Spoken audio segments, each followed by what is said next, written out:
Om Swastiastu. Perkenalkan, nama saya Made Erlina Chandra Depayani dengan NIM 2170121040, absen 14 dari kelompok 2 acara dan kelompok 2 ilmiah.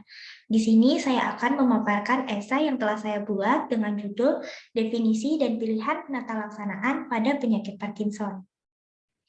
Jadi, penyakit Parkinson ini dia ditemukan pada tahun 1817 oleh seorang ilmuwan Inggris yang bernama James Parkinson.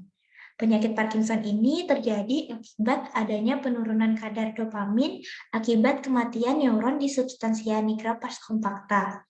Dan penyakit ini sering terjadi pada usia lanjut. Dari jurnal yang saya baca, yaitu jurnal Aksona pada tahun 2021, di sana dikatakan bahwa sekitar 1 juta orang Amerika saat ini mengidap penyakit Parkinson, yang dimana terdapat 20 kasus per 100.000 orang per tahun dengan total sejumlah 60.000 pasien dengan penyakit tersebut per tahunnya. Adapun ciri khas dari penyakit Parkinson ini yang ditandai dengan adanya gejala motorik seperti tremor, rigiditas, bradikinesia, dan juga hilangnya refleks postural tubuh. Nah, sekarang kita akan masuk ke penata laksanaan dari penyakit Parkinson ini.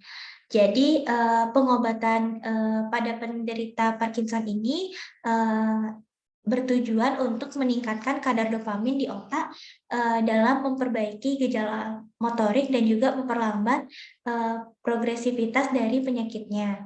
Adapun golongan obat utama yang digunakan dalam mengobati penyakit Parkinson itu yaitu ada golongan obat levodopa, golongan obat dopamin, golongan obat inhibitor MAOB, golongan antikolinergik, golongan amantadin, dan yang terakhir golongan obat inhibitor COMT. Nah, sekarang kita akan masuk ke golongan obat yang utama, yaitu levodopa. Jadi levodopa ini merupakan pengobatan utama yang dilakukan untuk mengobati penyakit Parkinson ini. Dan levodopa ini dia akan nantinya akan diubah menjadi dopamin saat berada di dalam otak. Levodopa akan diubah menjadi dopamin pada neuron dopaminergic oleh enzim asam L-amino aromatik atau AADC. Obat selanjutnya yaitu agonis dopamin, yang dimana agonis dopamin ini dia bekerja dengan menstimulasi dopamin reseptor di substansia nigra.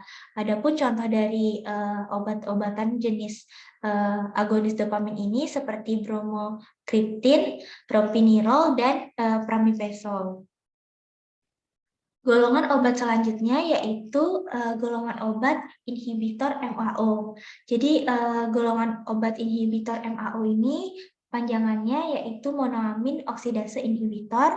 Dia adalah obat yang berfungsi untuk menghambat metabolisme dopamin dan meningkatkan potensiasi levodopa sehingga kadar dari dopamin itu tetap tinggi di dalam otak.